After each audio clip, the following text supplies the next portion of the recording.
A young billionaire comes across hungry twin sisters, begging on the street, and leaves them in the care of his wheelchair-bound wife.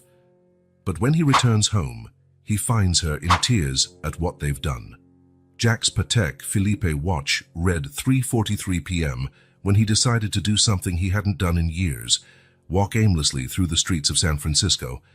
From the 47th floor of his office in the financial district, where he spent most of his days, the city looked like a perfectly organized chessboard. But down on the ground, walking on uneven sidewalks, it felt different. It felt real. Jack Morrison had everything money could buy. At 32, his artificial intelligence startup had been sold for billions, and he now ran a tech empire that never stopped growing. His face often graced the covers of business magazines, always with the same practiced half smile and the distant gaze that had become his trademark. That autumn afternoon, something felt different. The weight of emptiness in his luxury penthouse, with its view of the bay, seemed more suffocating than usual. Investor meetings, strategic decisions, endless video conferences, it all seemed to have lost its meaning. That was when he dismissed his driver, loosened his Hermes silk tie, and started walking. The neighborhoods changed as he moved away from the financial center. Mirrored towers gave way to older buildings, the luxurious storefronts replaced by modest establishments. Jack hardly noticed where his feet were taking him, immersed in thoughts about how his life had turned into a string of numbers in a bank account. That was when he saw them. Two small girls, identical as drops of water, sitting on the sidewalk in front of a closed store. They couldn't have been more than 5 years old. Their tangled brown hair framed dirty faces, bearing a maturity far beyond their years. One of them held a plastic cup containing a few coins, while the other hugged her knees, shivering slightly in the cold afternoon air. Jack stopped. Something about this scene kept him from doing what he would normally do: avert his eyes and move on. It was the girls' eyes that captivated him, big, green, and luminous, like uncut emeralds. Amidst the dirt and despair, those eyes shone with an intensity that hypnotized him. "Excuse me, mister." The voice was as small as the girl who produced it. "Could you help us buy some food?" The one holding the cup, he would later learn her name was Amy, spoke with a mix of hope and resignation that broke his heart. The other, Emily, remained silent. But her eyes spoke volumes. Jack hesitated. Years of cultivated cynicism in Silicon Valley had taught him to distrust everything and everyone. His rational mind started listing all the reasons this could be a trap, a scam, a risk. But there was something stronger than his reason at that moment. He knelt down so he was at eye level with them. Up close, he noticed details his privileged 47th floor view had never allowed him to see. The small patches on their worn-out clothes, the dried tear marks on their dirty cheeks, the shoes that were practically falling apart. "Are you hungry?" he asked, feeling how inadequate his own question was the moment the words left his mouth. Emily, the quiet one, nodded so vigorously that a few strands of hair fell over her eyes. Amy clutched the cup of coins against her chest, as if afraid he might take it away. "Where are your parents?" The question came out naturally, though Jack already suspected the answer. "Mommy's in heaven," Amy replied with devastating simplicity. "And Daddy left a long time ago." The silence that followed was filled only by the distant sounds of traffic and the thumping of his own heartbeat in his ears. Jack glanced at his $500,000 watch, his custom-tailored Italian suit, his Oxford shoes that cost more than many cars. All of it felt absurdly obscene in the raw reality before him. The girls exchanged looks when he stood up abruptly. For a moment, fear flashed in their eyes, as though expecting him to walk away like so many others before. But Jack was making the most important decision of his life. "Come with me," he said, extending both hands. "I'm taking you somewhere safe." Amy and Emily exchanged glances again, sharing that silent conversation only twins seem capable of having. After a moment that felt like an eternity, Amy placed her small hand in his. Emily, hesitant, followed her sister. As they walked toward his car, Jack was already making plans. His penthouse had 3 empty bedrooms that were never used. There was plenty of space, not just in his home, but in his heart. He knew complications would arise, legal issues to address, drastic changes in his life. But for the first time in years, He felt he was doing something truly meaningful. "Do you like ice cream?" he asked, trying to break the nervous silence. Emily, who hadn't said a word so far, gave a small smile and nodded. Amy squeezed his hand more tightly. When they reached his imported car, Jack helped the girls into the back seat. He looked at their faces in the rearview mirror, dirty, tired, but with a spark of hope in those astonishing green eyes. In that moment, he knew his life would never be the same. "I'll take care of you," he promised, more to himself than to them. "You won't have to beg on the streets anymore." As he drove toward his penthouse, Jack began mentally listing everything they needed: new clothes, proper food, a doctor, documents, a social worker. It would be a long journey, but something in his heart told him it was the right path. The emptiness that had haunted his existence was beginning to fill with something money could never buy: purpose. The sun was beginning to set over San Francisco Bay when Jack opened the door to his penthouse. The girls stepped in timidly, wide-eyed at the luxury they had never seen. "Welcome to your new home," he said, feeling both the weight and the joy of those words. From that day on, Jack Morrison would no longer be just a lonely billionaire.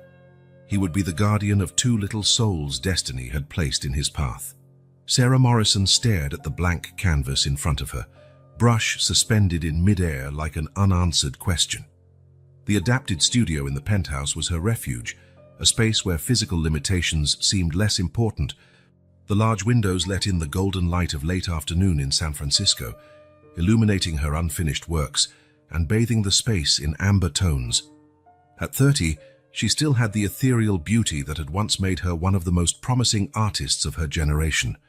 Her red hair, now shorter for practicality, framed a delicate face with deep blue eyes that seemed to hold stories words could never tell. 3 years had passed since the accident. 3 years since a rainy night, and a drunk driver had redrawn the contours of her existence. Sarah had been returning from a successful exhibition in Los Angeles, her name starting to gain recognition in the competitive world of contemporary art. A moment of distraction, the deafening sound of metal against metal, and then silence. When she woke up in the hospital, Jack was by her side, holding her hand as though she were made of crystal. He was the first to hear the diagnosis: complete spinal cord injury, T10, T12 vertebrae. In practical terms, it meant she would never walk again. In artistic terms, it meant she would have to reinvent how she created. "Art finds a way," she murmured to herself, repeating the mantra she had developed during months of rehabilitation. She adjusted her position in the motorized wheelchair, Jack's gift, equipped with every possible feature to ease her mobility, and finally touched the brush to the canvas.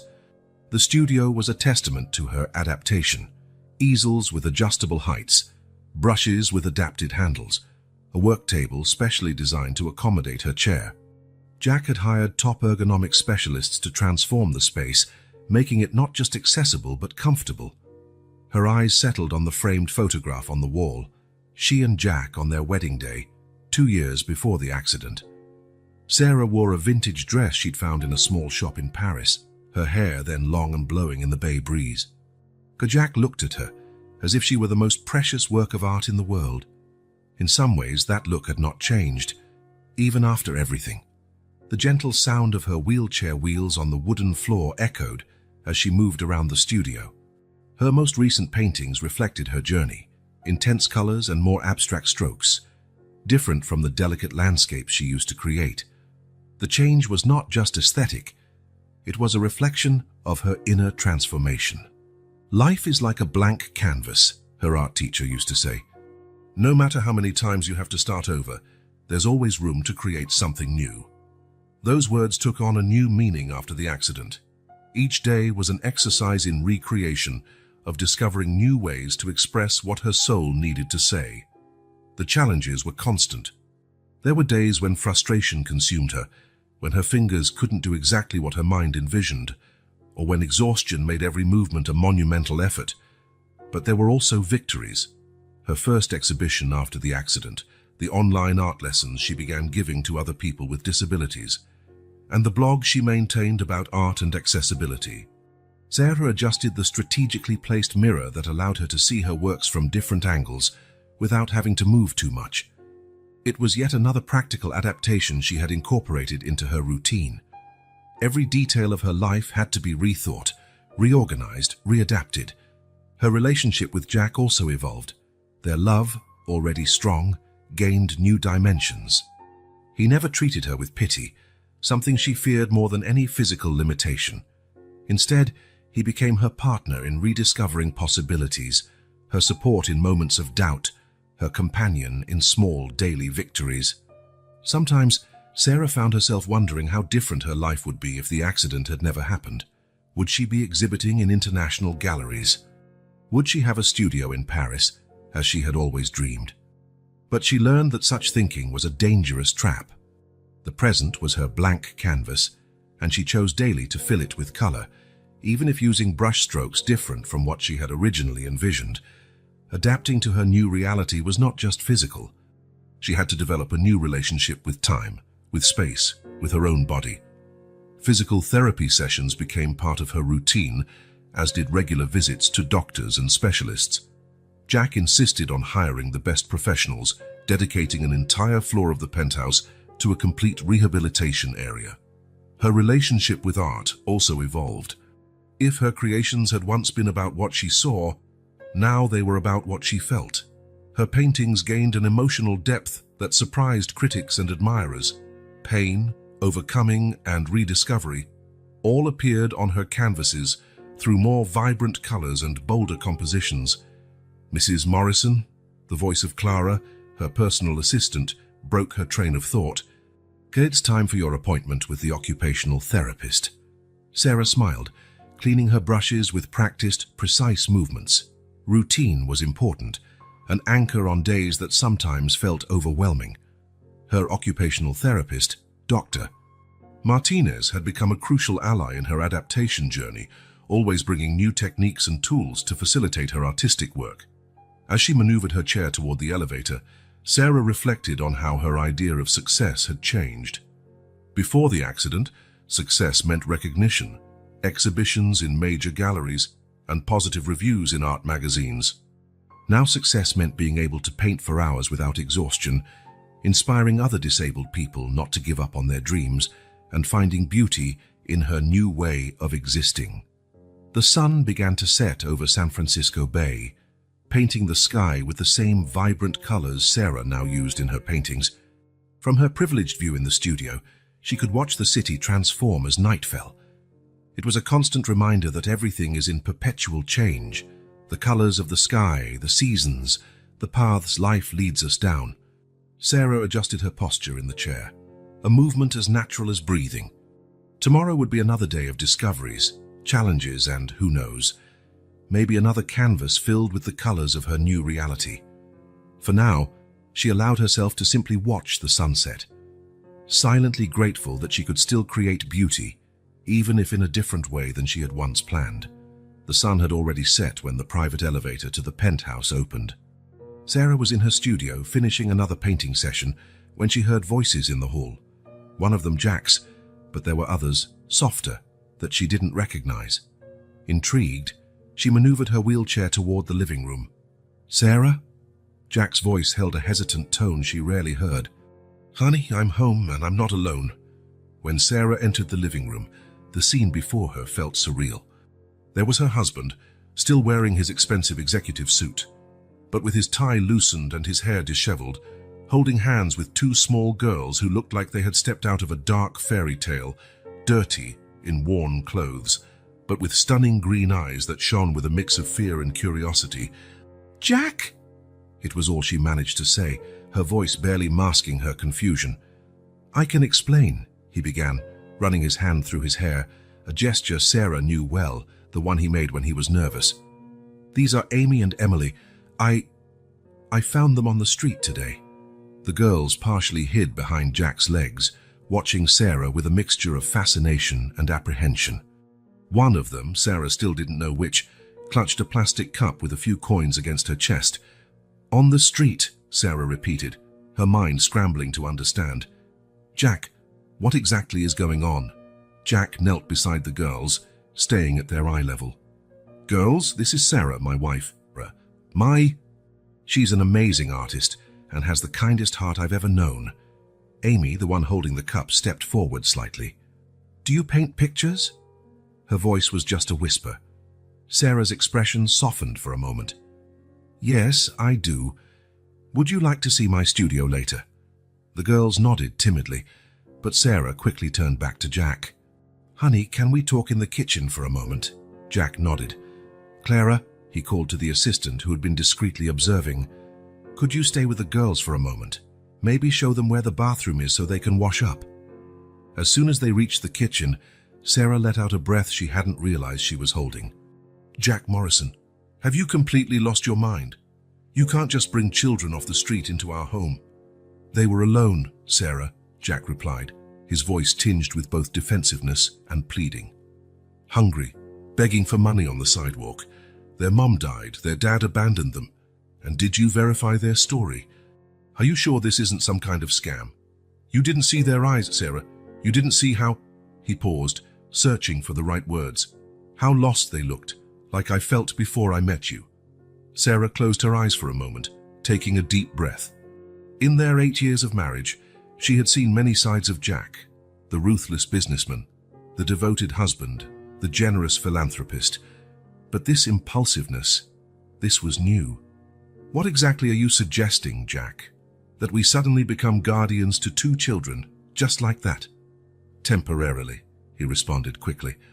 Just until we figure out their legal situation, see if they have relatives or... His voice trailed off when he saw the look on Sarah's face. Temporarily, she repeated, thoughtful. Jack, nothing about raising children is temporary. Have you thought about how this would affect our lives, our routine? And my condition. Your condition doesn't stop you from anything, Jack interrupted firmly. You're the most capable person I know. From the other room came the sound of childish laughter. Clara had apparently managed to make the girls feel more at ease. Sarah maneuvered her chair to the kitchen door, watching the 2 small figures, now with cleaner faces, as Clara gently brushed out their tangled hair. They're twins, Jack said softly. 5 years old. Amy's more talkative, Emily's quieter. But they have this incredible connection, like they can speak without words, Sarah finished, observing the girls' significant glances while Clara worked on their hair. Jack knelt beside Sarah's chair, taking her hands in his. I know it's crazy, I know it's impulsive and potentially complicated, but when I saw them today, it was like something clicked. Like I finally understood why we have this huge penthouse, why we've accumulated so much money without really enjoying it. Sarah studied her husband's face. In recent years, especially after her accident, she had grown used to being the one needing care, special considerations, adaptations. The idea of adding 2 vulnerable children to the mix was terrifying. But there was something in Jack's eyes, a certainty she rarely saw unless he was closing a business deal. They'll need clothes, Sarah said at last, and we'll have to adapt one of the guest rooms. 2 beds, proper closets. Jack's face lit up.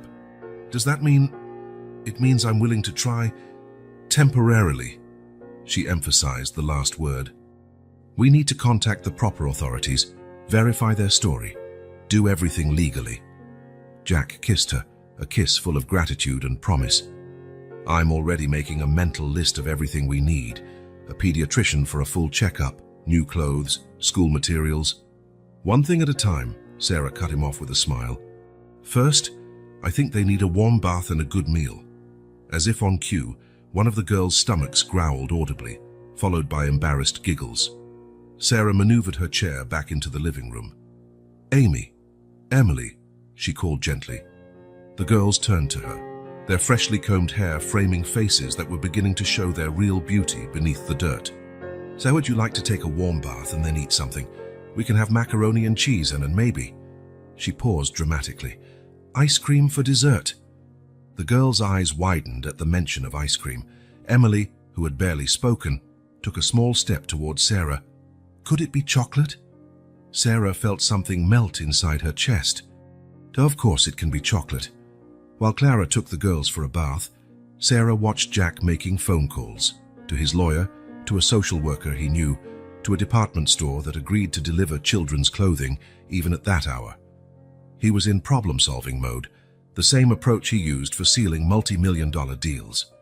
"Jack," she called when he paused between calls, "are you really sure about this?" He sat on the arm of the sofa next to her chair. "No," he admitted with a crooked smile, "but I'm sure that with you by my side, we can make it work." Sarah took his hand, intertwining her fingers with his. Outside, San Francisco's lights began to dot the night, and somewhere in the apartment came the sound of childish laughter mixed with running water. Their organized, predictable life was about to change completely, and surprisingly, she wasn't as frightened as she should be. "Temporarily," she repeated, more to herself than to Jack. "Temporarily," he agreed, though they both felt the weight of that well-intentioned lie in the word.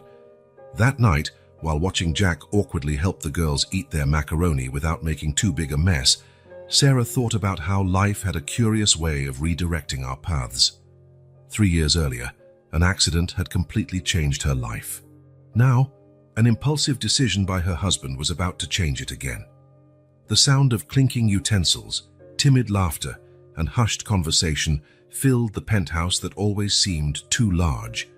Sarah observed the girls, now clean, wearing Jack's oversized t-shirts as improvised nightgowns, their brown hair still damp from the bath, their green eyes shining with what looked like hope.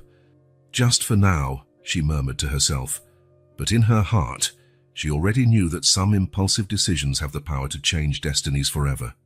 The first week with Amy and Emily brought challenges neither Jack nor Sarah had foreseen. On the first morning, Sarah found them sleeping on the floor beside the bed, the soft mattress apparently too strange for bodies used to sidewalk concrete. Emily hid pieces of bread under her pillow, a habit formed from the fear of not having anything to eat the next day. "It's so soft," Amy whispered that first morning, touching the Egyptian cotton sheets as if they were something precious. "Feels like a cloud." Jack divided his time between corporate responsibilities and a thorough investigation into the girls' background. His law firm scoured records and certificates, searching for any information that could explain how 2 children so young ended up alone on the streets.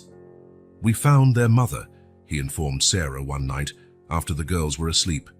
"Elizabeth Parker, 28 years old, died of pneumonia 8 months ago. She was living in a shelter with them." "And the father?" Sarah asked, adjusting her wheelchair to face him. "Thomas Parker. History of substance abuse. Abandoned the family when they were 2. We still haven't located him." While Jack dove deeper into his investigation, Sarah faced the challenge of connecting with the girls despite her physical limitations. She found her way through art. She turned one of the studio walls into a collaborative mural, where the twins could paint freely at their own height while she worked at hers.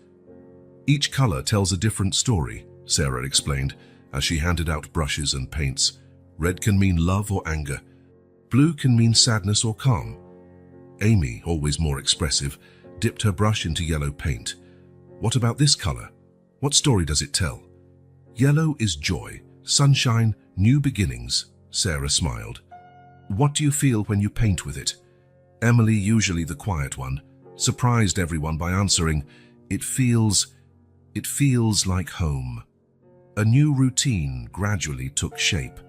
Sarah created a reward system for mealtimes, gold stars for every time they managed to eat calmly with good manners. 5 stars earned them a special painting session in the studio. Hygiene was another significant challenge.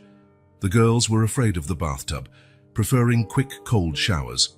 Sarah turned bath time into an adventure, telling stories of mermaids and sea princesses, while Clara helped with the practical details. "Look at the size of that soap bubble," Sarah encouraged them, watching the girls slowly lose their fear of warm water. Jack, despite being busy with his investigation, made sure to be there for the important moments. Every night, he read bedtime stories to the girls, using different voices for each character. Sarah watched from the doorway, her heart warmed by the scene. The nightmares were frequent. The girls woke up screaming, haunted by traumatic memories. Sarah implemented a nighttime routine with a soft light and classical music playing quietly. "The piano notes are like little musical stars," she explained. "They light up the darkness with their melodies." Communication was a constant challenge. The twins had their own silent language, exchanges of looks and subtle gestures that excluded adults. Sarah began studying their expressions, learning their meanings. Emily wrinkles her nose when she's confused, she shared with Jack. Amy twists the tip of her hair when she's anxious. And I thought I was observant just by noticing they're identical, Jack joked, admiring his wife's dedication. Jack's investigation revealed more details of the girls' past. They ran away from the shelter 3 weeks after their mother died, he told Sarah. The staff said they were inseparable. And now? What's the next step? Legally, we need to notify the authorities, but... Jack hesitated, running a hand through his hair. What if we pursued adoption? Sarah looked at her wheelchair, then at the mural covered in colorful paintings. It wouldn't be easy. Your condition doesn't define your ability to be a mother, Jack said firmly. You've been more of a mum to them in 1 week than some people are in a lifetime. A noise in the hallway interrupted their conversation. Amy and Emily stood in the doorway, wearing matching pajamas Clara had chosen. Aunt Sarah, Amy asked shyly, can we paint today? The mural wants more color, Emily added, her voice more confident than in her first days there. Sarah felt her eyes well up. Of course you can, my little artists. How about painting a family today? The girls ran to the studio, their light footsteps echoing through the penthouse that once felt too big. Jack kissed Sarah's forehead before leaving. I'll keep investigating, he said, but now with a different goal. Not just to find out their past, but to secure their future. Our future, together. Sarah watched the girls preparing their brushes. Emily no longer feared dark colors, and Amy was learning not to waste paint. Small victories signaling a slow adjustment, wounds beginning to heal. On the mural, amidst bursts of joyful yellow and hopeful blue, 4 figures holding hands were taking shape. 2 small, one in a wheelchair and 1 tall with a tie. It was the portrait of a different kind of family, imperfect and precisely because of that perfectly real. That night, after the girls had gone to sleep, Sarah found more pieces of bread stashed under Emily's pillow, but this time, next to the bread was a drawing. 4 smiling figures, colored with the yellow of hope, the blue of peace, and the red of love. At the top, in shaky childlike letters, it read, Our Home. It was on a rainy afternoon that Sarah noticed the first significant change. Emily, the quieter twin, approached her wheelchair, holding one of the studio's brushes. Can you teach me how to paint clouds? She asked softly, but without her usual tremor. I want to paint the sky like it is today. Sarah felt her heart expand at that small request. It wasn't just about painting clouds. It was the first sign that Emily was beginning to open up, to trust. Of course, sweetie, she said, maneuvering her chair to the easel. Come here, I'll show you a special trick. Amy, who was playing with building blocks in the corner of the studio, perked up. Within seconds, she was beside her sister, green eyes sparkling with curiosity. First, we need to pick the right colors, Sarah explained, mixing shades of gray and white on the palette. Notice how the clouds outside aren't just white. They have different tones, like they carry secrets in their shadows. The girls watched, fascinated, as Sarah demonstrated the technique, their small faces intent on every brushstroke. Jack Mace, on his way to a video conference, stopped at the studio door, quietly taking in the scene. Now it's your turn, Sarah offered them the brushes. Remember, there's no mistake in art, just different ways of expressing yourself. Emily was the first to try, her little hand trembling slightly as she touched the brush to the canvas. Amy followed shortly, and soon the studio was filled with enthusiastic whispers and soft laughter. Jack cancelled his meeting. Sitting discreetly on a sofa in the corner, he watched in wonder as a transformation unfolded before his eyes. With infinite patience, Sarah guided the girls through the creative process, turning each brushstroke into a lesson in confidence and self-expression. Look, Uncle Jack, Amy suddenly called, noticing his presence. I made a cloud that looks like a bunny. And mine looks like a sleeping dragon, Emily added, her voice growing in self-assurance. Jack walked over, studying their paintings with theatrical seriousness. I see we have 2 promising artists here. I think we should schedule an exhibition. Sarah noticed the sparkle in the girl's eyes at the word exhibition. What if we hang your work in the hallway? We can host a special vernissage this weekend. What's Amy tried to pronounce vernissage. Sarah smiled. It's a French word for the opening of an art show. We can invite Clara and have a little reception with grape juice and cookies. The twins exchanged excited looks, their silent language now carrying notes of joy instead of fear. That night, after the girls went to bed, Jack found Sarah in her studio, working on her own painting. They're different now, he observed, gently massaging her shoulders. They're lighter, more childlike. Sarah set her brush down and turned her chair to face him. I noticed you cancelled your meeting today. Some things are more important than business, he replied simply. Watching you with them, it's like witnessing tiny daily miracles. They're the miracles, Jack. They're teaching me as much as I'm teaching them. Today, while explaining how to blend colors, I realized I was relearning how to see the world through their eyes. A soft sound drew their attention. Amy stood in the doorway, clutching her newly acquired stuffed rabbit. I can't sleep, she murmured. Emily can't either. Rather than sending her back to bed as they might have done in the first weeks, Sarah opened her arms. Amy ran into her lap, and moments later Emily appeared, as if sensing her sister's absence. How about a story about magical colors? Sarah suggested, settling them both in her chair. Jack pulled the sofa closer, forming a small, cozy circle. Once upon a time, Sarah began, there were two little painters who discovered their brushes had special powers.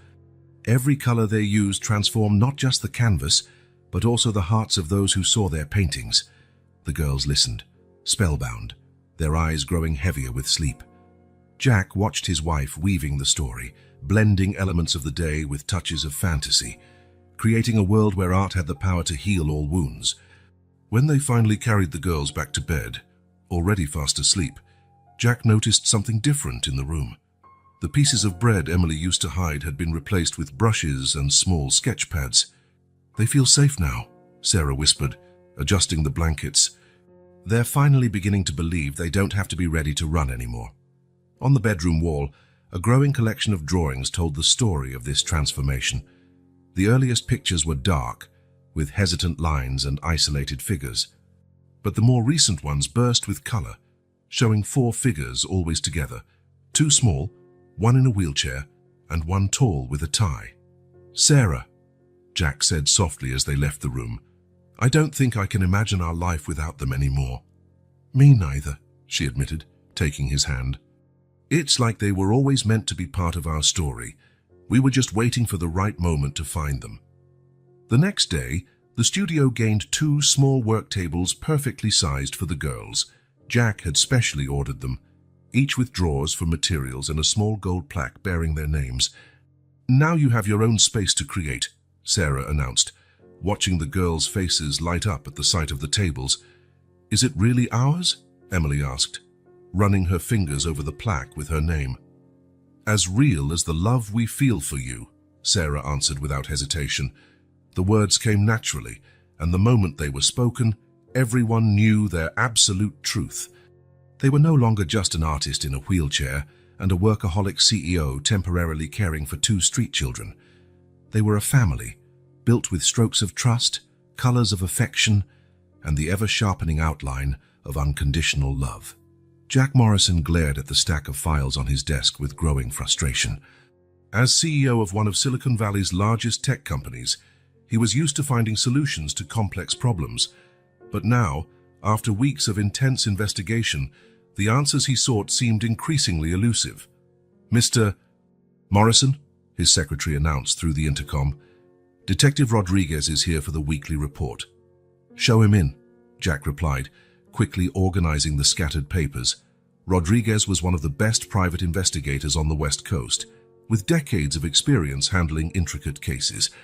Jack had hired him the day after he found the twins, instructing him to spare no resources in uncovering their background. Good morning, Mr. Morrison, the detective greeted him, his tired face betraying sleepless nights. Unfortunately, the news isn't very encouraging. Jack motioned for him to sit. Go on. We expanded the search to all orphanages and shelters within a 200-mile radius. We cross-referenced data with child protective systems in 3 states. but it's as though Amy and Emily simply appeared out of thin air. Jack picked up one of the photos of the girls from his desk, a recent picture of them painting with Sarah in the studio. What about their mother? Elizabeth Parker. Rodriguez checked his notes. That's another dead end. We did find a death certificate for an Elizabeth Parker matching the approximate date, but the details don't line up. The woman we found was 45, with no registered children. How is that possible? Jack ran a hand through his hair in frustration. 2 children can't just exist without leaving a trace. Birth certificates, medical records, school enrollment. That's exactly what makes this case so intriguing, Rodriguez leaned forward. In my 3 decades in the field, I've never seen anything like it. It's as though someone deliberately erased any record of these girls' existence. Jack felt a chill run down his spine. You think something illegal could be involved? It's a possibility we can't rule out. Child trafficking, forged documents. These are scenarios we need to consider. The executive rose and walked to the window of his office. Below, San Francisco pulsed with its everyday bustle, unaware of the mystery consuming him on the 47th floor. What about the father? Thomas Parker. Another ghost. We found dozens of Thomas Parkers in the system, but none fitting the profile. We checked rehab centers, homeless shelters, even prisons. Nothing. Jack turned to the detective. How long until the authorities start asking questions? Honestly, it's surprising they haven't already. You're housing 2 undocumented children. Under normal circumstances, that alone would have triggered multiple alarms. Maybe it's time to consider other avenues, Jack murmured, more to himself than to Rodriguez. Adoption, legal guardianship. With all due respect, Mr. Morrison, without paperwork proving the girl's origins, any legal process will be extremely complicated. Jack took out his phone, showing Rodriguez a recent photo. Sarah teaching the twins how to blend colors, all 3 faces lit up with genuine smiles. Look at them, Rodriguez. They're not just a case to solve. They're 2 children who finally found a home, a family. I won't let bureaucracy or a mysterious past ruin that. The detective studied the photo for a moment, his expression softening. I'll keep digging. I have some contacts in social services who might help us quietly. Maybe if we can establish a plausible narrative. Do whatever it takes, Jack interrupted. Money is no object. Just don't find a legal way for us to keep our family together. After Rodriguez left, Jack remained in his office late into the night, reviewing every document and report, searching for overlooked clues. His phone buzzed, a message from Sarah with a video of the girls. They had put on a small puppet show, hand-painted by them. Watching their excited faces on the screen, Jack felt a renewed determination. The mystery of the twins' background was unsettling, but maybe what mattered most wasn't where they came from, but where they were going. At home that night, he found Sarah in her studio, working on a new project, a large family portrait. How did it go with Rodriguez? She asked, noticing his worried expression. Nothing yet, he sighed, sitting beside her chair. It's like we're chasing ghosts. Sarah paused her painting and turned to face him. Maybe it's time to accept that some questions don't have answers, Jack. What matters is the present, the love we're building. But what if someone comes forward to claim them? What if we find something that could tear them away from us? Then we fight, Sarah answered simply. With all the resources we have, with all the love we feel. But until then, we focus on giving them what they never had, stability, security, a family.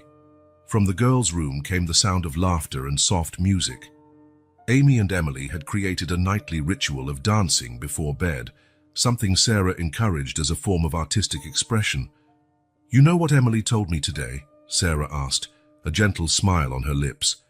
She said she wants to be an artist when she grows up, just like Aunt Sarah. And Amy said she wants to be a businesswoman, just like Uncle Jack. But only if she can still paint in her spare time. Jack felt his eyes fill with tears. They really have become ours, haven't they? They always were, Sarah replied, turning back to her portrait. On the canvas, 4 figures were taking shape, united not by blood but by something equally strong: choice, love, and destiny. I'll keep looking, Jack said after a moment of silence, not to question who they are or where they came from, but to make sure their future with us is legally protected. Sarah nodded, understanding. In her portrait, the twins' figures were brought to life with vibrant colors, their expressions capturing the joy that now filled their daily lives. The mystery of their origins might remain unsolved, but their story, their true story, was only just beginning. Morning arrived much like any other since the twins' arrival. Sarah awoke to the sound of hesitant little footsteps in the hallway. Amy and Emily were still unsure about entering the couple's bedroom without an invitation. Jack had already left for the office, leaving a loving note on the bedside table. "You can come in, sweethearts," Sarah called, shifting in her wheelchair. The girls appeared at the door, already dressed in the clothes Clara had laid out, their hair still slightly mussed from sleep. "Aunt Sarah," Amy began, holding her sister's hand. "Can we paint today?" Sarah smiled, noticing Emily clutching a new paintbrush, a gift from Jack the night before. "Of course we can, but first, breakfast. How about pancakes?" The kitchen soon filled with the aroma of melting butter and children's laughter. Sarah had developed tricks for cooking from her wheelchair, and the girls loved to help, even though it meant more mess than usual. "Can I pour the syrup?" Emily asked shyly, surprising Sarah with her initiative. "Sure, sweetie. Just be careful not to..." Too late. The syrup trickled off the plate, forming a small puddle on the table. Instead of panicking as they might have in their first days, the girls just laughed and helped clean up. After breakfast, they headed to the studio.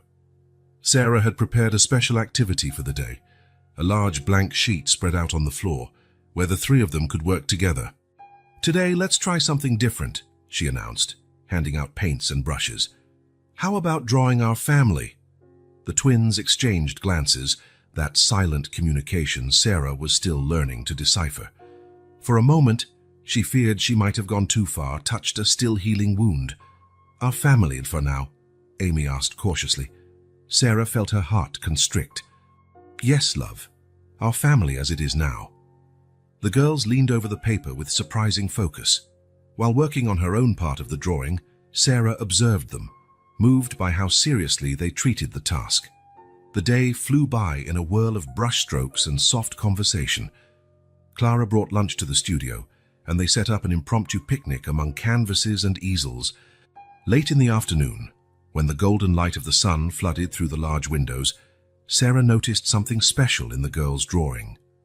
In vibrant colors and childlike lines, their family was represented.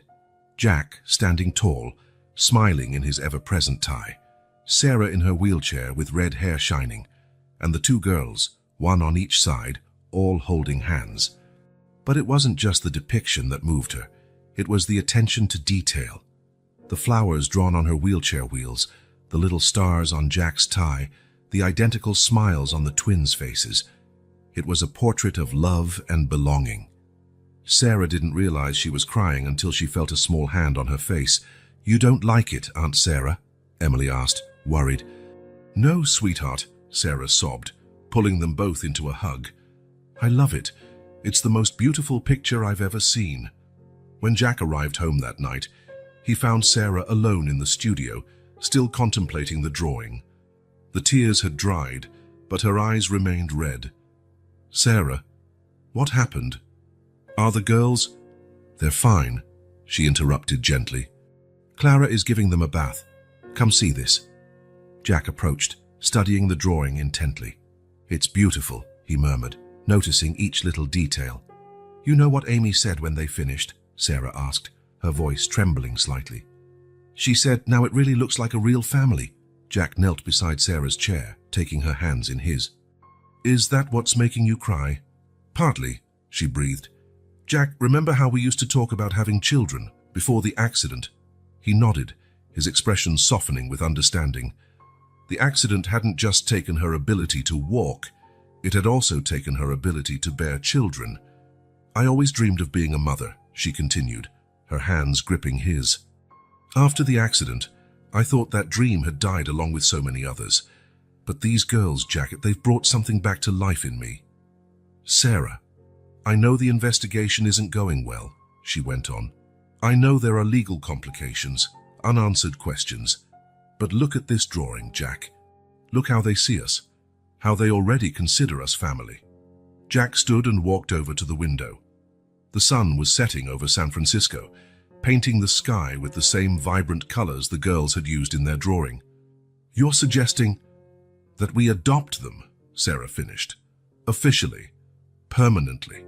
Not as a temporary solution, but as a real commitment." From the bathroom came the sound of laughter and splashing water, Clara gently scolding them for whatever mischief they were making. "It won't be easy," Jack said, returning to stand by Sarah. "With no documentation and the mystery about their origins, since when have challenges ever scared you?" Sarah smiled, pulling him closer. "You built an empire from scratch. I learned to paint from a wheelchair. We can do this, Jack. We can give these girls what they need most, a real permanent family that loves them unconditionally." Jack looked again at the drawing, at those four figures united by colorful lines and a child's love. In the corner, in shaky letters, Amy and Emily had written, "Our happy family." "You know what?" he finally said, a smile forming on his lips. "I think they've already adopted us first." Sarah laughed through fresh tears. "So it's decided. It's decided. We're making this drawing legally real." At that moment, Amy and Emily came running into the studio, already in pajamas, wet hair, and bright smiles. "Uncle Jack," they called in unison, throwing themselves into his arms. "Look what we made today." Jack picked them up and carried them closer to the drawing. "It's the most beautiful thing I've ever seen," he said, his voice thick with emotion. "Do you know why?" The girls shook their heads, curious. "Because it's real," he replied, exchanging a meaningful look with Sarah. "Just like the love we feel for you." Late that night, Jack stared at his laptop screen in his home office, dozens of tabs open about adoption processes. It was almost midnight, but sleep was far off. Sarah had already turned in, after hours of discussing the first steps they'd need to take. "Mr. Morrison," his assistant's voice came through the intercom, "Dr. Helena Martinez is on the line." Helena was one of California's most respected family law attorneys. Jack had spent the day trying to schedule a consultation with her, willing to pay whatever it took for her guidance. "Helena, thank you for returning my call so late."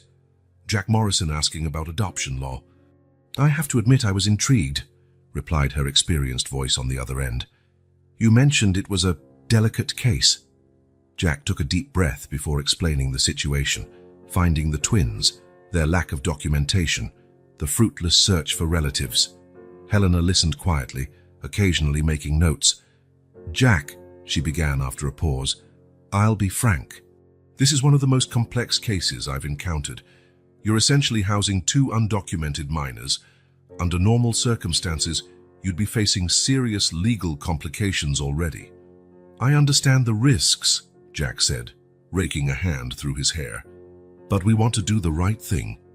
We want to give them a permanent home legally. The lack of basic documentation is our biggest obstacle," Helena explained. "No birth certificates, no previous school or medical records. We'd have to build their entire legal history from scratch." In the hallway, Jack heard light footsteps, probably Amy or Emily going to the kitchen for water, a new habit since they felt more comfortable roaming the house at night. "What do we do first?" he asked, lowering his voice. "We'll start by officially documenting the discovery of the girls. This involves the police, social services, the juvenile court.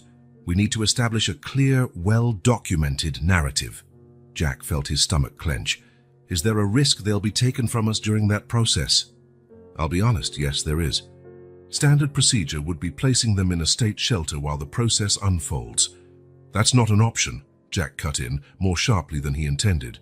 "Sorry, Helena, but these girls have already been through enough trauma." "I understand. There are alternatives. We can request immediate provisional custody, given the bond that's already formed, and your obvious ability to provide a stable environment." The next morning, Jack shared Helena's information with Sarah over breakfast. The girls were still asleep, allowing them to speak freely. "Provisional custody?" Sarah asked, rolling her chair closer to the table. "For how long?" "Helena says it might take months before we secure permanent adoption, but provisional custody would give us legal rights to keep them with us during the process." Sarah took a sip of her coffee, deep in thought. "What about my condition? Could it affect our chances?" That was the first thing I asked, Jack smiled, taking her hand. Helena was adamant. Your successful adaptation after the accident, your active art career, and our stable family structure all count strongly in our favor. The sound of childish laughter interrupted them. Amy and Emily were awake. Jack quickly put away the notes from his meeting with Helena. "Good morning, little artists," Sarah smiled, opening her arms for the routine morning hugs they'd all grown to love. "Uncle Jack, you're not at work today?" Amy asked, noticing his unusual presence at that hour. "I have some important meetings here at home," he answered, exchanging a significant look with Sarah.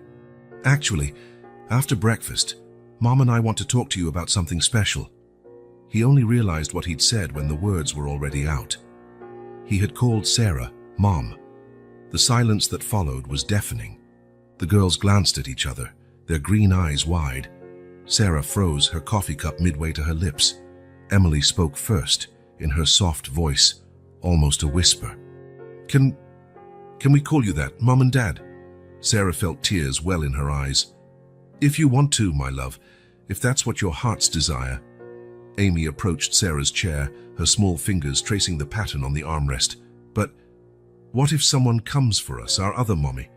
"She's in heaven," Emily finished, her voice shaking. Jack knelt to face the girls. "No one's going to take you. In fact, that's what we want to talk about. Mom and I see we want to make it official. We want you to be our daughters, not just in our hearts, but on paper too." "Like a real family?" Amy asked, her eyes bright.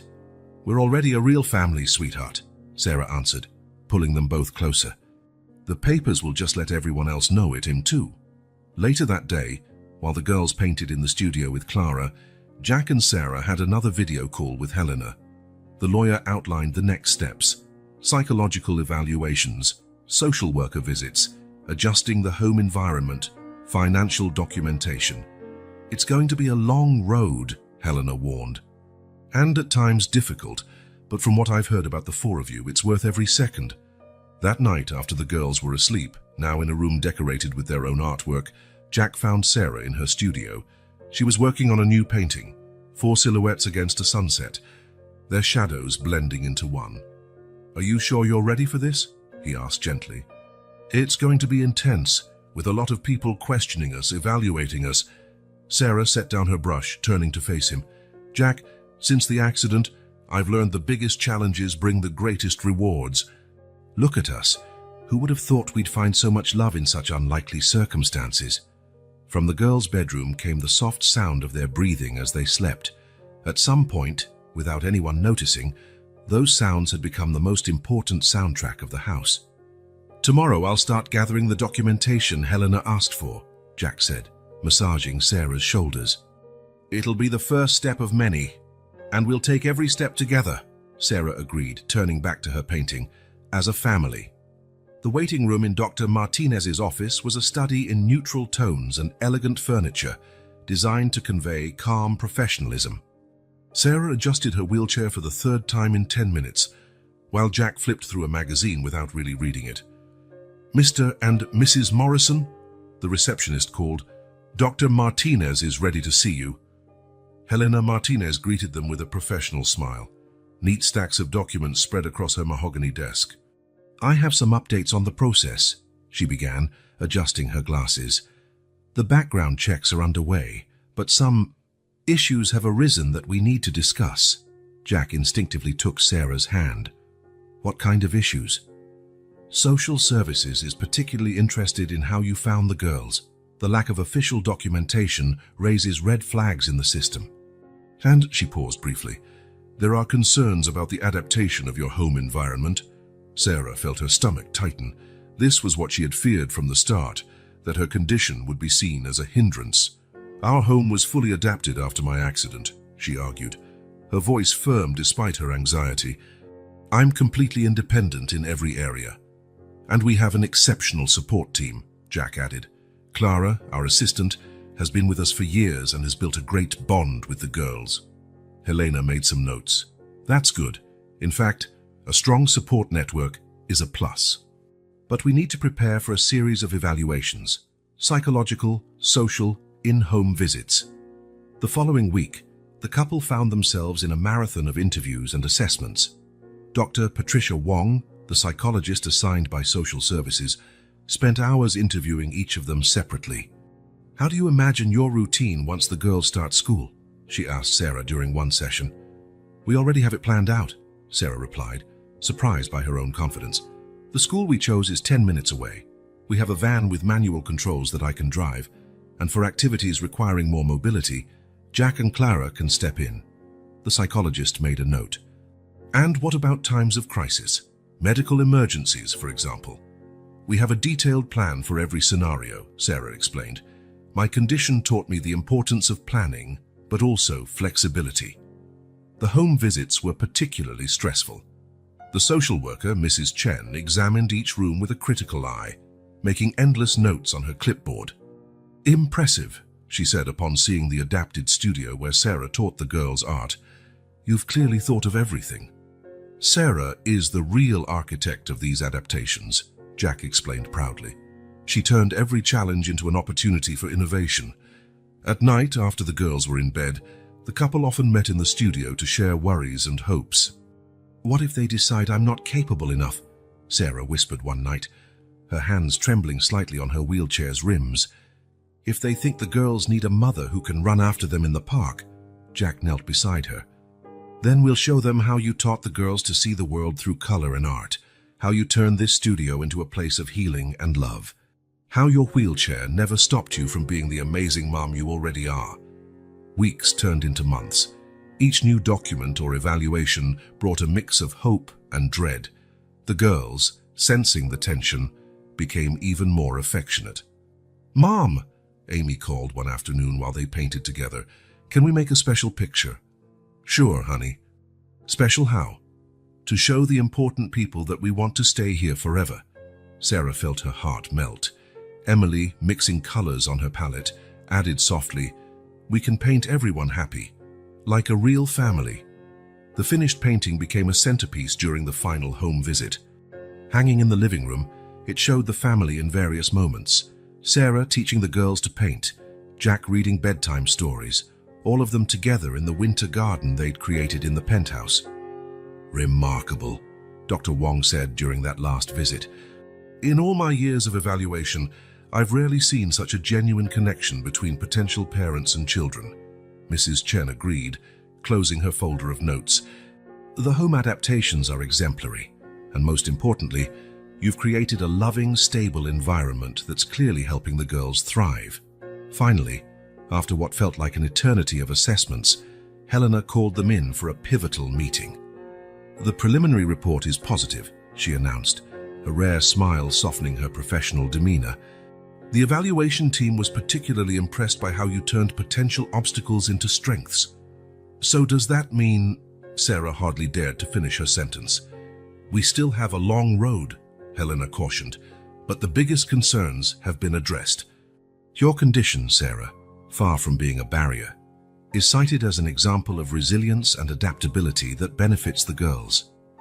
Jack exhaled the breath he hadn't realized he was holding. "What are the next steps?" "We'll keep moving forward with the legal process, now focusing on the girls' documentation. But I can confidently say you've overcome some of the biggest hurdles." That night, the family celebrated with a special dinner. The girls helped Clara make pizza, and the penthouse filled with laughter and flour. "You know," Sarah remarked, watching Amy and Emily attempt to spin the dough in the air like real pizza chefs, "I think all these evaluations have only made us more certain of our decision." Jack, wiping flour off his face after an enthusiastic hug from the girls, grinned. "How so?" "Every question we answered, every adaptation we showed, every moment we proved our capacity to be a family, it all just reinforced what we already knew in our hearts. That we're a family," he finished, watching the girls now trying to teach Clara their special sauce-spreading technique.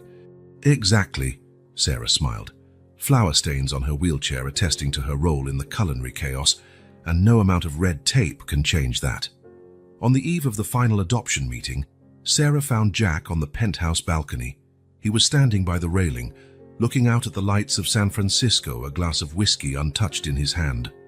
The gentle bay breeze ruffled his hair, and his posture revealed the tension he'd been carrying for weeks.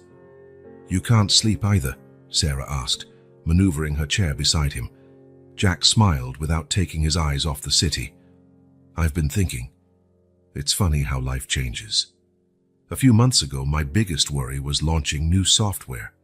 Now I can barely focus in board meetings." Sarah reached out, gently touching his arm. "Are you scared?" "Terrified," he admitted, finally turning to her. "Not of the adoption itself, but what if I'm not a good father? What if all my money and influence aren't enough to protect them from the traumas they've already faced? Jack Morrison, the man who never shows vulnerability, finally revealing his fears," Sarah teased, hoping to lighten the mood. He sat down on one of the balcony chairs so their eyes were level. "With you, I can just be Jack. Not the CEO, not the billionaire. Just a man scared by the responsibility of being a dad. You know what my therapist told me recently?" Sarah scooted her chair closer. "That parents who worry about being good parents are usually already on the right track. It's that awareness of responsibility that helps us rise to it." From the girls' room, a soft light shone under the door. Amy had developed the habit of reading to Emily before bed. Short children's books Jack had bought, filling an entire shelf with colorful stories. "They've changed so much," Sarah remarked, her voice filled with emotion. "Remember how they were on that first day? So frightened, so distrustful. And now we have to limit their time in the studio so they'll do other activities." Jack laughed softly. "You've turned them into little art prodigies." "And you?" Sarah raised an eyebrow. "I can see how Emily is captivated when you talk about technology. She has the same curiosity you do." They fell silent, letting memories of the past months flow between them. Emily's first genuine smile during a painting session. Amy learning to help Sarah in the kitchen by naturally adapting to her chair height. Both girls rushing into Jack's arms every evening when he returned from work. "Sarah," Jack broke the silence, "do you have any regrets that we made such a big decision so quickly?" "Not for a second," she answered without hesitation. "Sure, we still have a lot to learn, a lot to adapt to. But when has that ever stopped us?" Jack stood up, walking over to a box he'd placed in a corner of the balcony. "I got something today.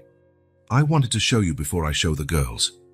Inside the box were 2 gold nameplates, elegant and shiny, Amy Morrison and Emily Morrison. "For when it's official," he explained, his voice breaking. "I thought we could put them on their bedroom doors." Sarah felt tears well up again. "Morrison," she whispered, running her fingers over the engraved letters. "Our daughters.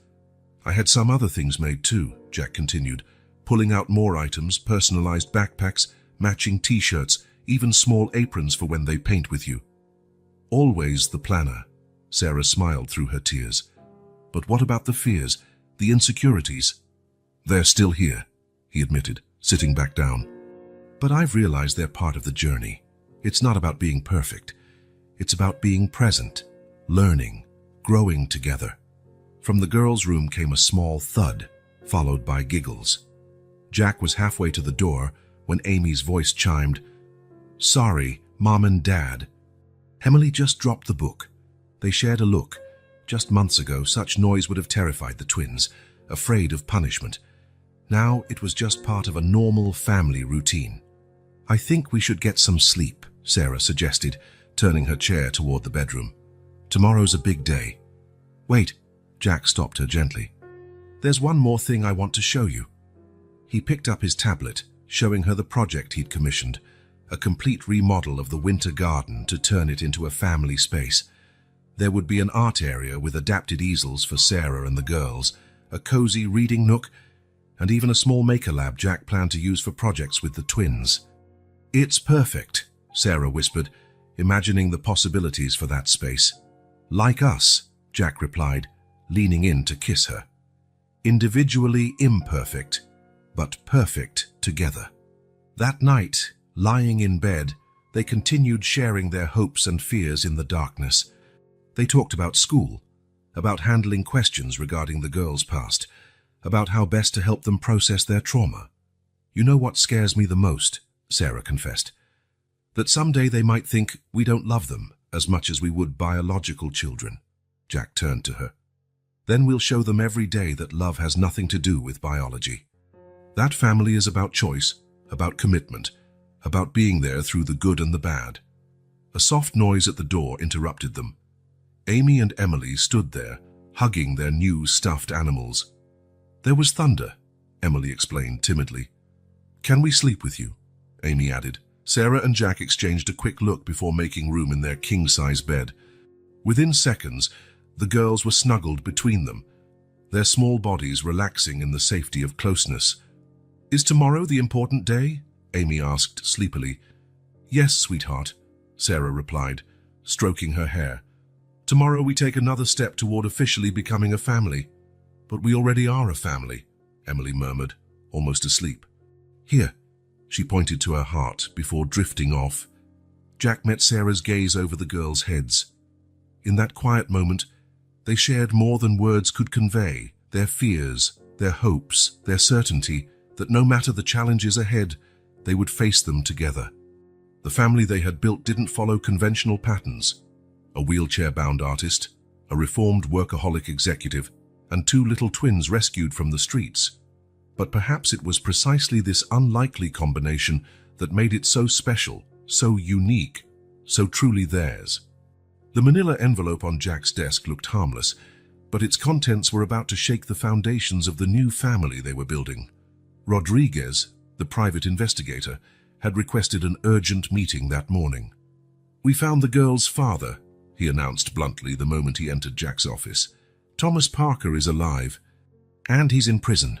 Jack felt the air rush from his lungs. Prison. San Quentin State Prison, serving 15 years for international drug trafficking. Rodriguez opened the envelope, spreading documents and photographs on the desk. But that's only the tip of the iceberg. With slightly shaking hands, Jack examined the police records, old news articles, court documents. The story that unfolded was darker than any of them had imagined. Elizabeth Parker, Rodriguez went on, pointing to a photo of a young woman with green eyes, the same eyes Amy and Emily shared. 28 years old, an elementary school teacher. Met Thomas in 2017, married 6 months later. The twins were born in 2019.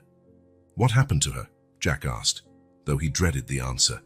Officially, pneumonia left untreated, but the reality...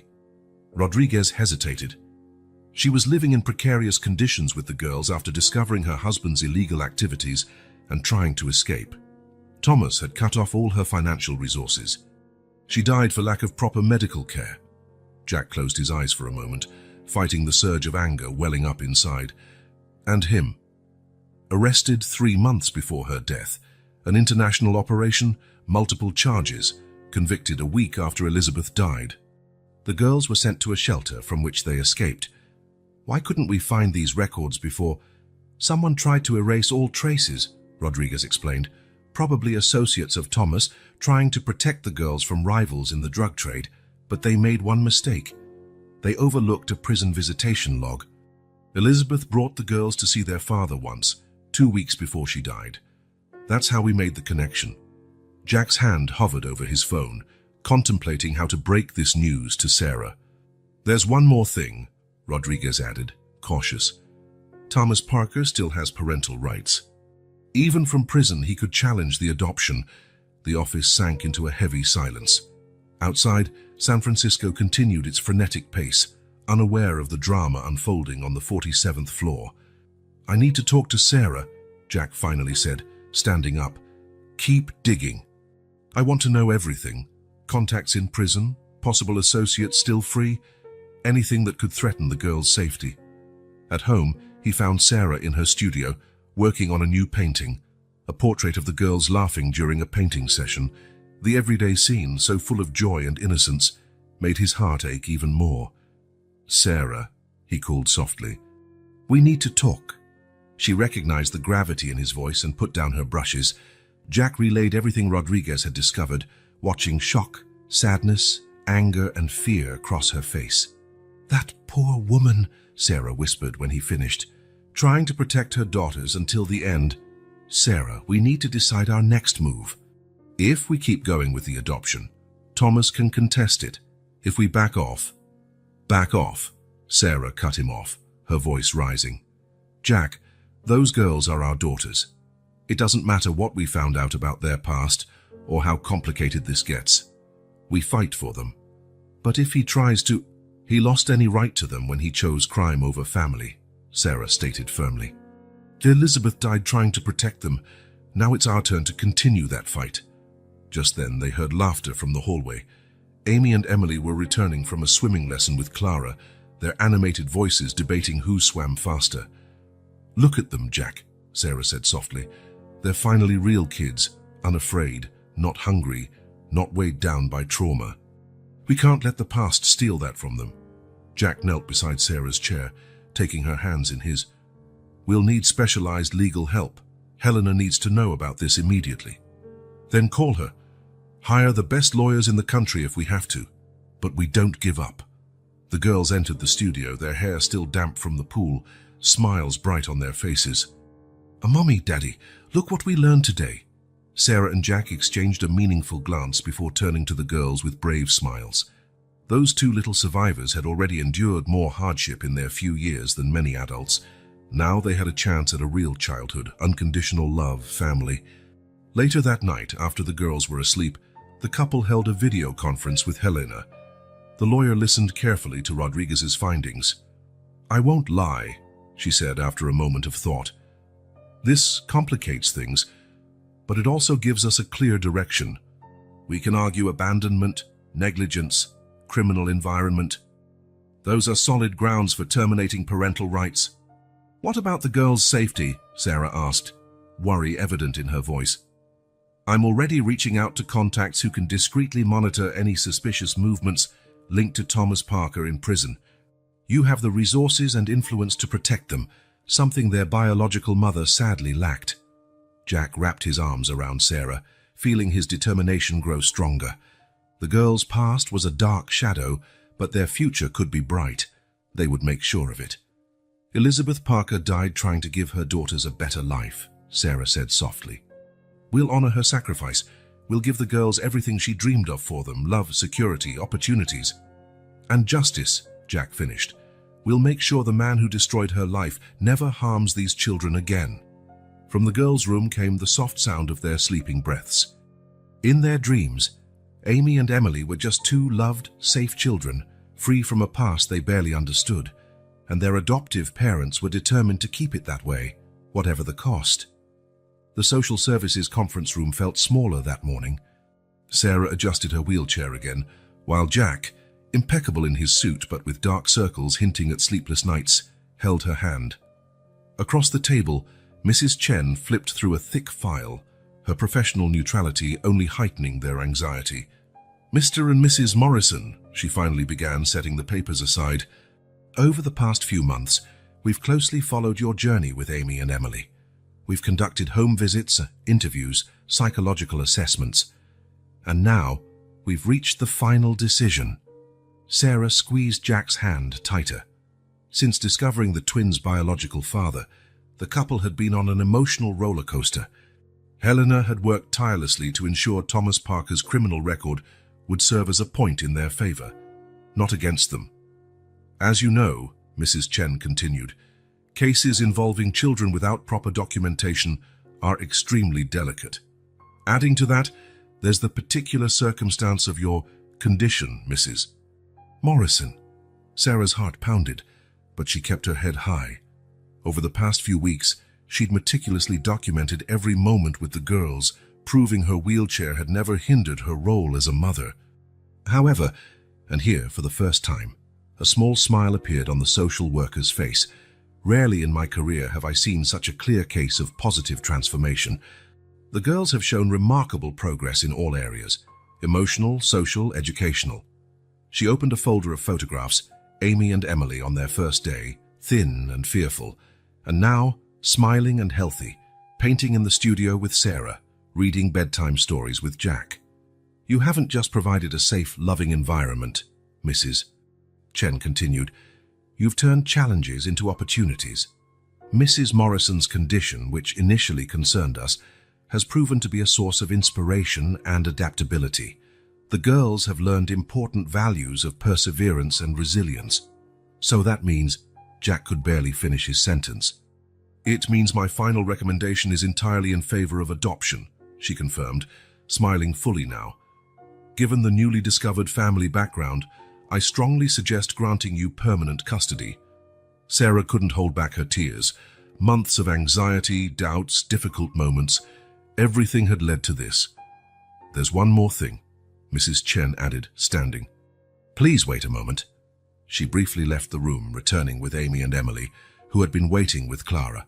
The girls ran to their adoptive parents, faces shining with anticipation. Amy, Emily, the social worker spoke gently, do you know why we're all here today? So we can have papers saying we're a real family, Amy answered promptly, while Emily nodded, clinging to the arm of Sarah's wheelchair. Exactly, Mrs. Chen smiled. And do you want that? Do you want Mr. and Mrs. Morrison to be your parents, officially? They already are, Emily said, surprising everyone with her clear, decisive voice. We just need the paper to say so. The simplicity and certainty of her response moved everyone in the room. Jack knelt to hug the girls, while Sarah pulled them onto her lap, not caring that her wheelchair barely had space for both. Well, Mrs. Chen said, clearing her throat, also visibly moved. Let's make official what's already in your hearts. I have the preliminary documents right here. Helena, your attorney, has reviewed them. All we need are your signatures. While Jack and Sarah signed the papers, the girls watched in fascination. To them, they were just scribbles on paper, but they felt the moment's significance in the adult's barely contained emotion. Mom, Amy whispered to Sarah, can we paint our bedroom sign with the name Morrison now? Sarah laughed through her tears. Yes, my love. Let's do it together. And can we tell everyone at swimming class that you're really our parents? Emily asked, her green eyes glowing. You can tell the whole world, Jack answered, signing the last document with a flourish.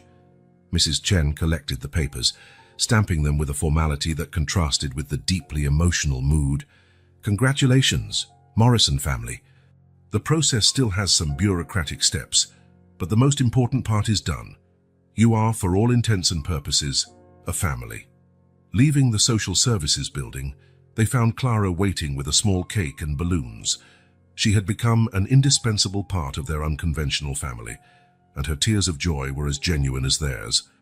To celebrate, she said, handing the cake to the girls to carry carefully.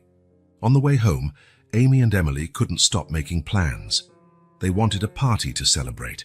They wanted to paint a new family portrait. They wanted photos with their new names. Watching them in the rearview mirror, Sarah's heart overflowed with love. Jack drove silently, but his smile said it all. They had overcome so many obstacles: her physical condition, the girl's dark past, legal complexities. And here they were, conquering each challenge with love and determination. At home, before cutting the cake, Sarah asked for a moment. She wheeled herself to her studio and returned with a covered canvas. I started this the day we found you, she told the girls, removing the cover. It was a family portrait. Jack, Sarah in her wheelchair, Amy and Emily. But it wasn't just a lifelike portrait. It was an explosion of colors and emotions, each brushstroke telling the story of their love, their struggles, their victories. Now it's complete, she said, signing the corner with the date. Just like our family. Morrison, Amy read the surname in the signature, sounding it out carefully. Our name now. Forever, Emily added, hugging her sister. Jack looked at his family, his wife, the resilient artist who overcame every limitation with grace, his daughters, who had turned their pain into hope, and himself, a man whose heart had learned to love in ways he never thought possible.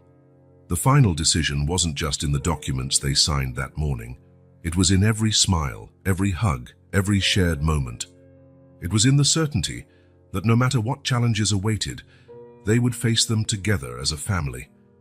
Preparations for the adoption ceremony turned the Morrison penthouse into a whirlwind of activity. Sarah set up a memory corner in part of the studio, where she and the girls worked on a special scrapbook documenting their journey together.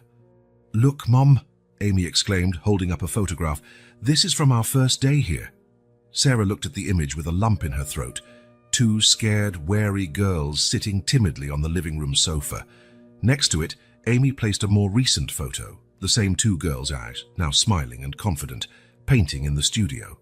"It's amazing how much you've changed," Sarah remarked, adjusting her chair to better see her daughter's work on the scrapbook. "We didn't change," Emily quietly corrected, decorating the photos with little butterfly stickers. "We just became who we always were inside." Jackie, passing through the studio at that moment, stopped at his daughter's words. It was stunning how Emily, once so silent, now voiced such profound thoughts. "Come see this," he called, carrying a mysterious box. The girls ran to him, curious. "The dresses for the ceremony have arrived." Inside the box were two identical light blue dresses with little embroidered flowers at the hem. Amy immediately held hers against her body, twirling around the room, while Emily ran her fingers over the delicate fabric, as if she couldn't believe it was real. "They're like princess dresses," Amy sighed. "You are our princesses," Sarah smiled, watching them admire their new clothes. "But do you know what's more special than any dress?" The twins turned to her, expectant. "The love that brought us here," she finished, opening her arms for the hug she knew was coming. The girls ran into her lap, a gesture they had perfected in recent months.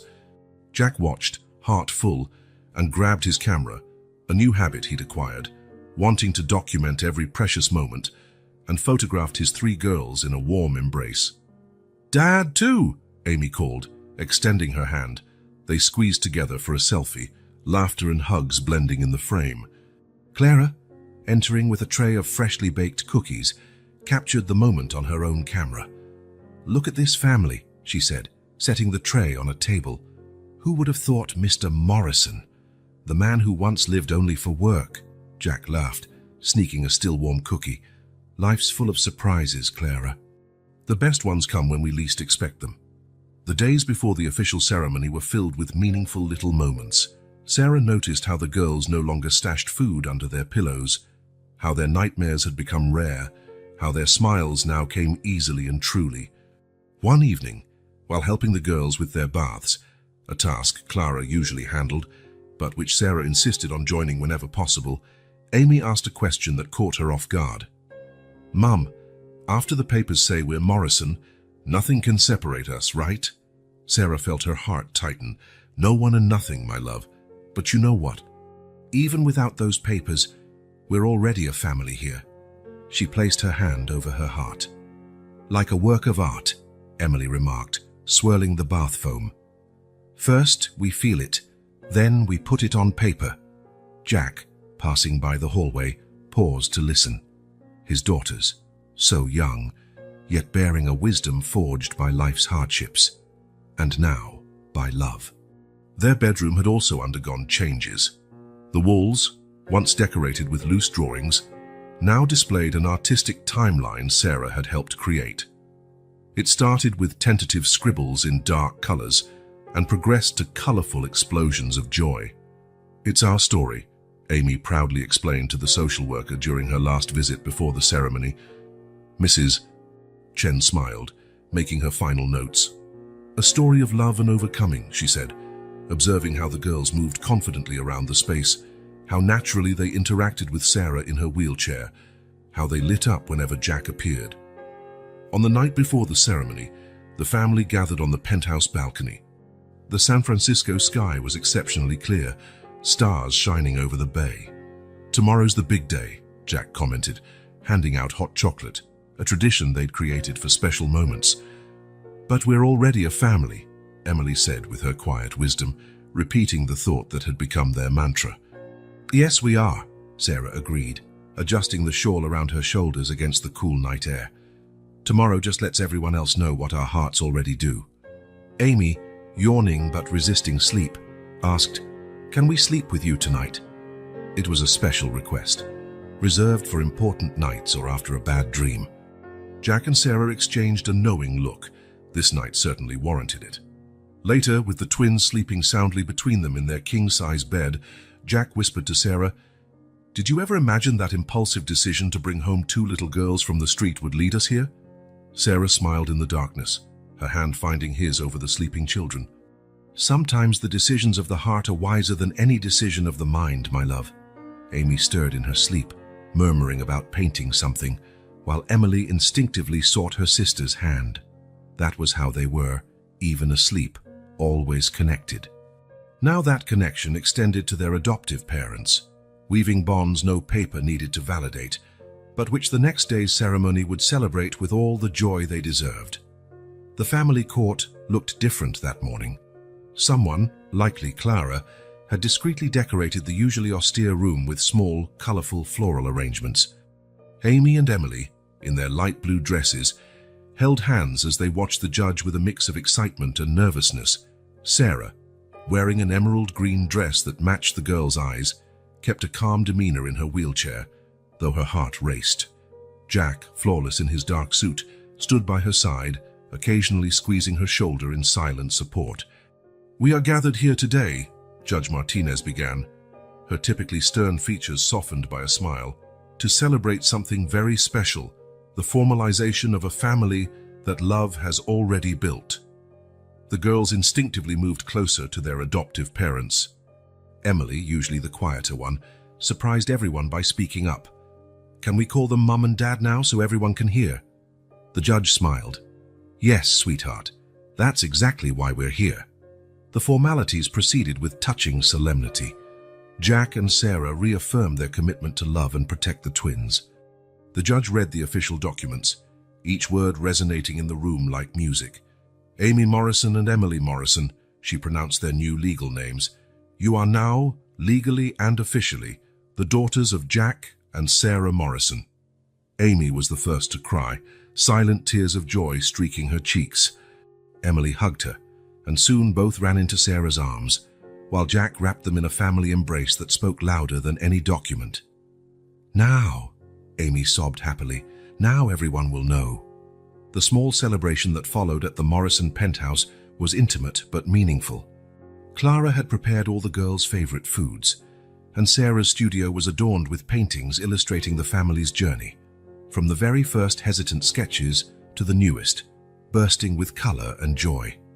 "Look what I've got," Sarah announced, maneuvering her chair toward a covered canvas. When she unveiled the painting, everyone was left breathless. It was a family portrait, but not just any portrait. Sarah had captured each person's essence, Jack with his protective gaze, herself in her wheelchair with brushes in hand, and the girls, oh, the girls, they were depicted as they were now, smiling and secure. Yet their shadows showed the children they had once been, a reminder of the journey traveled. "It's perfect, Mum," Emily whispered, gently touching the canvas. "Like us," Amy added, hugging her sister. Jack looked at his three girls, his wife, the warrior artist who overcame every obstacle, and his daughters, who had transformed pain into hope, and felt his heart overflow. Who would have thought that a random walk through San Francisco streets would change their lives so completely? Later, as the small party wound down, they all gathered once more on the balcony. The sun was setting over the bay, painting the sky with the same palette of colors that now filled the studio. "What now?" Amy asked, settling onto Sarah's lap. "Now we start a new chapter," Jack replied, Emily dozing in his arms. "You both start school next month, and I'll teach you everything about colors and shapes," Sarah added. "And I'll teach you about numbers and computers," Jack said with a grin. "Can we just be happy?" Emily asked sleepily. "Yes, my love," Sarah answered, tears of joy shining in her eyes. "We can be very happy." The future stretched out before them like a blank canvas, ready to be filled with strokes of love, splashes of laughter, and textures of shared experiences. There would be challenges, of course. Sarah's wheelchair would always require adaptations. The girls still bore scars from their past, and Jack would need to balance work and family life. But now they were the Morrisons, officially, legally, and more importantly, in their hearts. "You know what else I want to do?" Amy asked, already half asleep. "What is it, sweetheart?" Jack asked softly. "Paint our future, all bright and colorful." Sarah exchanged an emotional glance with Jack. Their daughters, who had known so much darkness so early, now talked only of color and light. "And we will," Sarah promised. "Every day, every moment, every dream." On the horizon, the last hues of daylight gave way to the first stars. Emily was already sound asleep, and Amy fought to keep her eyes open. The moment was perfect in its simplicity, in its completeness. "Forever," Amy murmured before finally succumbing to sleep. "Forever," Jack and Sarah answered in unison. And there, under the starry San Francisco sky, the Morrison family, complete, official, and real, embraced not just the present, but all the possibilities the future held. A future to be painted with the colors of love, resilience, and the joy only a true family, built by love and choice, can create. It was only the beginning of their story together, but it was already, without a doubt, the most beautiful work of art Sarah had ever created, the greatest success Jack had ever achieved, and the truest home Amy and Emily could have dreamed of finding.